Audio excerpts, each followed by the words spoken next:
안녕하세요. 비생TV 두재입니다. 이 시간은 신체 부위 중 하나인 배꼽에 대한 우주적 진실을 알려드리려고 합니다. 배꼽은 우리 몸에 누구에게나 있으면서도 특별한 신체 기능은 없는 걸로 알고 있죠. 그럼에도 우리는 본능적으로 배꼽을 중요하게 생각합니다.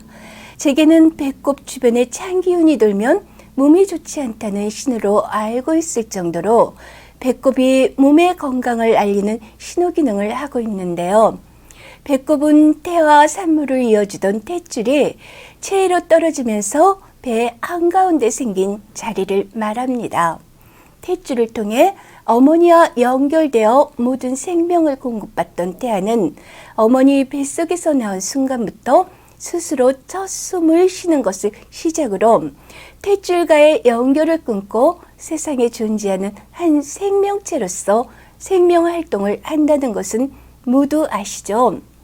배꼽은 이렇게 잘린 탯줄이 아물며 생긴 흔적이지만 우리 민족의 풍습은 탯줄을, 배꼽을 매우 신성시하고 있으며 어른들은 떨어져 말라빠진 탯줄을 마치 무슨 귀중한 보물처럼 간직하기도 합니다. 사람의 현우 성쇠와 수복이 모두 탯줄에 달렸다고 믿었으니 아무렇게나 처리할 수 없었겠죠. 풍수 좋은 곳을 찾아 태를 묻는 풍습은 신라, 고려, 조선으로 이어지는데요. 우리나라에만 있는 풍습입니다. 동양의학에서는 배꼽은 신체 부위 중 매우 연약하고 민감한 부위로 급수로 알려져 있는데요. 동양의학에서는 배꼽을 일컬어 어머니와 태아 사이를 연결하는 제대라고 하며 또 다른 말로 신걸이라고 합니다. 배꼽을 신걸이라 부르는 이유는 신이 머무르는 궁궐로 보았기 때문인데요. 배꼽에 신이 머문다는 것으로 여기서 신이라고 하는 것은 생명체의 첫 번째 구성 요소인 영을 말하는 것인데요. 영은 인간의 몸 중에 심장에 위치한 차원강 공간에 있으며 영이 거하는 이곳을 영대라고 합니다. 인간은 영혼백을 가진 생명체로서 창조주께서 창조한 창조물이며 신걸인 배꼽에는 생명체들이 살아가면서 물질 체험에 필요한 정보 프로그램으로 창조주께서 부여하신 영의 가장 핵심적인 사고조절자가 보관되어 있습니다. 인간이 탄생되기까지 탄생 과정에는 창조주의 영의 조물이 이루어집니다. 창조주께서는 인간이 탄생되기 전에 먼저 사고조절자와 진리의 영과 거룩한 영의 조합으로 생명체에 들어올 영혼을 조합하는데요. 제일 처음에 영의 조물이 이루어지고 혼의 조물이 이루어지며 이렇게 영혼이 조물되면 마지막으로 백에너지가 조물됩니다.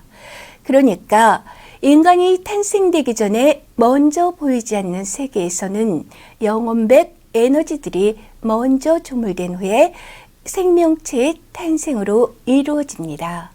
생명체란 영혼이 입는 외투이기 때문인데요.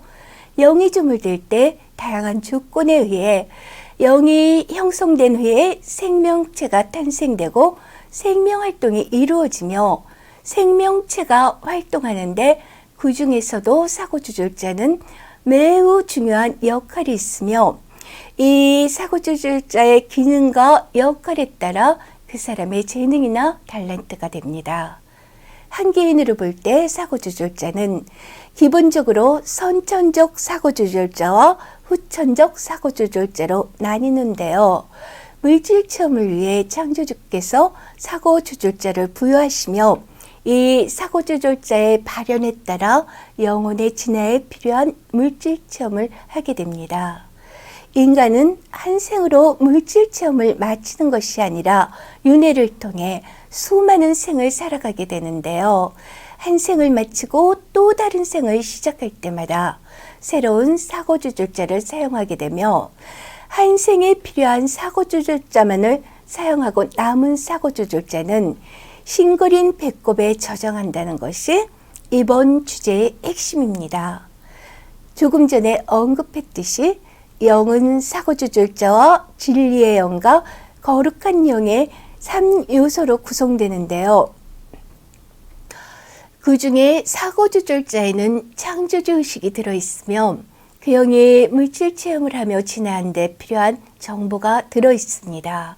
사고조절자는 일반 영혼이 사용하는 사고조절자가 있고 천사가 사용하는 것과 창조주께서 사용하시는 사고조절자가 있으며 각자의 역할에 따라 사고조절자의 기능과 파워는 매우 다릅니다. 사고조절자는 각자의 역할에 따른 달란트와 같은데요. 가수가 사용할 것과 운동선수가 사용할 것, 군인이 사용할 것과 각자가 사용할 달란트가 다른 것처럼 기능이 다릅니다. 영의 크기는 영에게 부여되는 사고조절자의 숫자, 역할에 따른 사고조절자의 크기에 의해 결정되는데요. 고양이의 외투에 들어갈 영의 크기는 인간보다 매우 작고 닭의 외투에 들어갈 영의 크기는 고양이보다 너무 작으며 지렁이의 외투에 들어갈 영의 크기는 닭보다도 더 작다는 것입니다.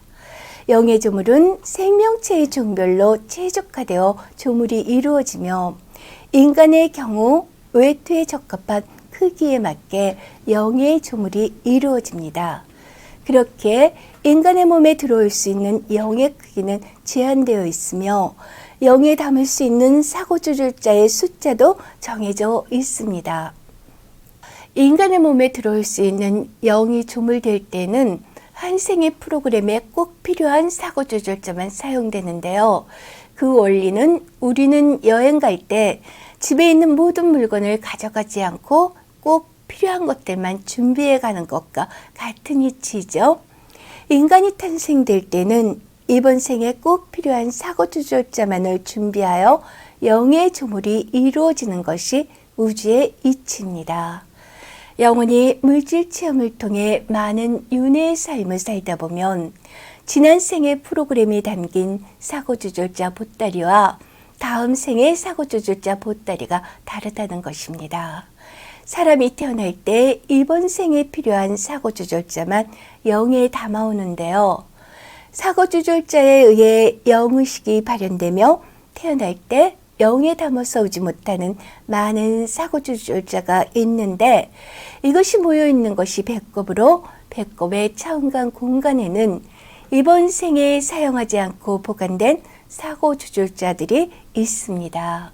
사람이 태어날 때마다 똑같도록 영을 조물하는 것이 아니라 윤회를 할 때마다 모두 다르게 영의 조물됨으로 영혼백 에너지의 조물도 다르게 이루어지는 것입니다. 그렇기 때문에 나의 전생일지라도 모두 개성이 다르고 다른 인물로 다른 삶을 살면서 다른 삶의 체험을 할 수 있는 것입니다. 영이 창조주로부터 받은 사고조절자를 한 번의 생을 통해서는 다 사용할 수 없기에 한 번의 삶을 통해 배울 수 있는 경험치가 매우 작고 사용할 수 없는 사고조절자는 신성한 궁궐인 신궐에 보관되는 것입니다. 사고조절자는 사람의 달란트를 결정하며 사람의 성격과 인성을 천성과 양심을 결정합니다. 영은 사고조절자의 발현을 통해 진화하며 사고조절자의 조성비를 통해 물질 체험을 합니다.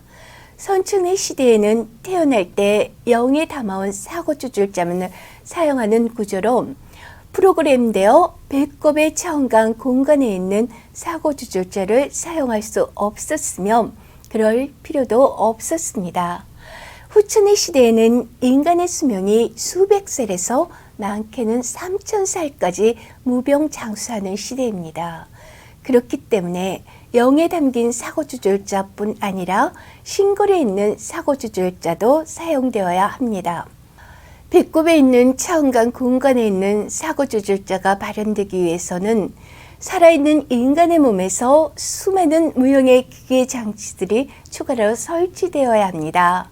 땅으로 내려오신 창조주께서 영의 조물을 통해 살아있는 상태에서 배꼽의 차원간 공간에 잠자고 있던 사고조절자를 모두 사용하게 해주실 것입니다. 신골에 있던 사고주졸자들이 깨어나면 창조주와 함께 생로병사의 시대를 열어가게 될 것으로, 잠들어 있는 사고주졸자들이 깨어나면 만인성불의 시대가 시작될 것입니다. 후천의 시대를 무병장수의 시대와 함께 만인성불의 시대라 하는데요. 바로 배꼽에 있는 사고주졸자들이 모두 깨어나는 것을 만인성불이라 합니다. 후천의 시대는 사고주졸자의 시대입니다. 후천의 시대를 열기 위해 하늘이 땅으로 내려오신 것입니다. 만인성불의 시대를 열기 위해 살아있는 인간의 몸에서 영의 조물을 통해 영의 진해를 추구하기 위해 대우주의 시스템이 땅으로 내려왔습니다. 후천의 시대에는 땅으로 내려오신 창조주와 함께 무병장수와 만인성불을 열기 위해 살아있는 인간의 몸에서 영원히 살 수 있는 몸의 조물이 이루어질 것을 전해드리며 마무리하겠습니다. 감사합니다.